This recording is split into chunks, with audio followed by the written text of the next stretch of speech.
Hi, welcome to Inside the Scary Mind of a Writer, and I'm Adina Lev, the writer. This is episode 129 of getting my vlog series to thing. I'm sorry, guys. I totally missed last week because Norma was moving, and I was really dedicating all my free time to helping her get packed up and moving. So, sorry for the delay. Hi, Alexa. Hi, Sherry. Hi, Sylvia. Hi, Raynell. Hi, Christian. Hi, Joel. Hi, Joe. Hi, Jay. Hi, Josh. Hi, Amy. Hi, Sam. Hi, other Sam. Hi, Ben. Hi, Evan. Hi, Michelle. Hi, Heather. Hi, Morgan. Hi, Hilly J. Hi, Judy. Hi, Angelica. And hi, Barry. And when I said Heather, just trying to think who else listens to. If somebody doesn't tell me they watch my videos, I'll see it got viewed, but I won't know by whom. And that's okay. It's just somebody said, "Oh yeah, I saw your video the other day." Oh, what'd you think? You got a lot to say. Okay, I only have this for 10 minutes, so Norma left. I know. I was doing that all week and helping her get packed and picking her brain, and she's now living in Virginia. And I'm sad on so many levels. She's my friend. I liked hanging out with her. She's the one who got me started with the Women Veterans Unit. And we're coming back around now because now we can start being social and doing things that we want to do that got put on a screeching halt. So we can start having functions again and interacting with the community again and all the things that women veterans want to do. And it's sad that she's not here anymore because we'd go to lunch, we'd hang out, and it's a 3-hour trip. So I'm the one who's going to have to go see her. Not that that's a problem, but I need to go see her every couple months. And let's face it, she's 101 years old. Even she's saying, I'm on borrowed time. If you ask her, what's the secret to long life? And she says, whiskey. Always whiskey. So I wonder if wine has the same benefits as whiskey. I've tried whiskey. They have all these different flavored whiskeys. Sea salt caramel, which is great warmed up in a warm cup. Peach, which is great over ice in a chilled cup. And whiskey does not give me a buzz. I can drink it and have the same alcohol content and not get a buzz, but have an alcohol-induced hangover. Rum, I get short of breath, and I get really goofy silly, and the next day I wake up with a sugar hangover. The only thing that does not give me a hangover is tequila. I love me some tequila. That's good stuff. That and wine. If I drink the wrong kind of wine, I'm going to get a hangover. So anyway, I'm in the middle of starting projects. And the weather here, I know, when you got nothing else to talk about the weather. Seriously though, we're still doing the 3-season clothes in one day. You get up in the morning, you put on leggings. The afternoon, you put on your shorts. Nighttime, it's cold again. You either go back to leggings or you put on sweatpants. But that's only for another week, and I think it's today and tomorrow is supposed to be really crappy. Saturday is supposed to be cold and rainy. Sunday, summer in the 80s. That'll be nice. So I'm putting in my three sisters' garden. If you're not familiar with the term, Google it.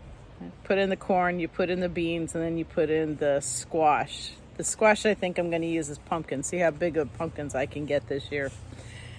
Oh, nothing really. I'm still in the COVID doldrums where I haven't opened up my book in weeks. Haven't thought about it in weeks. And the other part of it is there's a part of me that's saying, I really want to get back to writing. Why don't you? Because I just don't feel like it. I need to start working on a wedding quilt for my niece who's getting married in October. Got the material for it. Just haven't felt like breaking out the sewing machine and working on a quilt. So I attribute this all to the post-COVID doldrums. I am getting the she shed pretty much together. I picked up the last of the ceiling stuff, so when I next check in with this camera, I will have it done and ready to start furnishing it. That will be exciting. I'll even post pictures on Facebook. One of the things I found though, maybe somebody can explain this to me. Leave me a comment if you know the answer. I used, for the walls, I was going for a shiplap, a mock shiplap. So I used the 1x6 by 6 fence posts, or not fence posts, fence slats that you make fences with. And I got them all hung. I got them spackled in, sealed, and painted. And when I went in there today, everything's cracked. All the seams have separated where I had used spackle, and even the parts where I used joint compound, that's spackle joint compound, but where I used the caulk, even that's separated, and I'm not sure why. So now it really looks rustic again. So I'm not sure what to do. So if you can leave me a comment if you know the answer and how to get past this, I would appreciate it. But anyway, got nothing. Chauvin got convicted. Yes, I just dramatically slapped that down for my own benefit. Somebody explain to me something. Chauvin was convicted on all counts. Great, wonderful. We knew he was guilty as hell. We had witnesses. We had video. We had expert testimony. We had the medical examiner's report. All this, and it still took 4 weeks to convict this guy? What the hell? I don't get it. I do not get it. And the other thing, the 13-year-old kid in Chicago. They stopped beating that drum.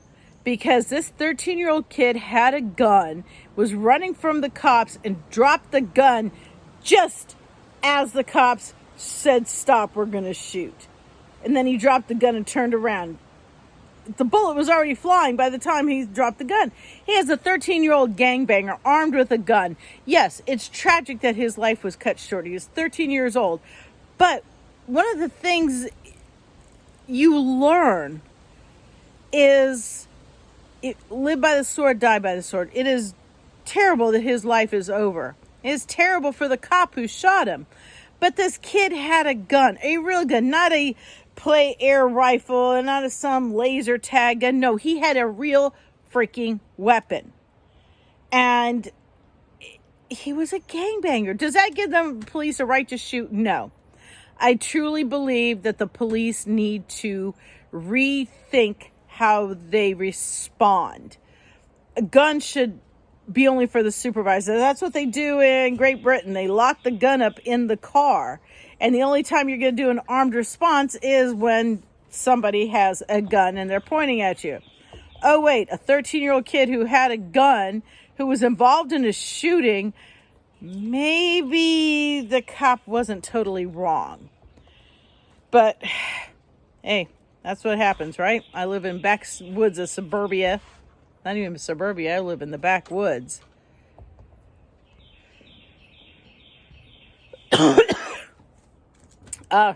I'm supposed to pause the camera with that. Adina Lev, inside the scary mind of a writer. I'm just going to take myself and go watch my new binge show, The Great Pottery Throwdown. It's on HBO Max. Watch it. Y'all be safe out there. Bye.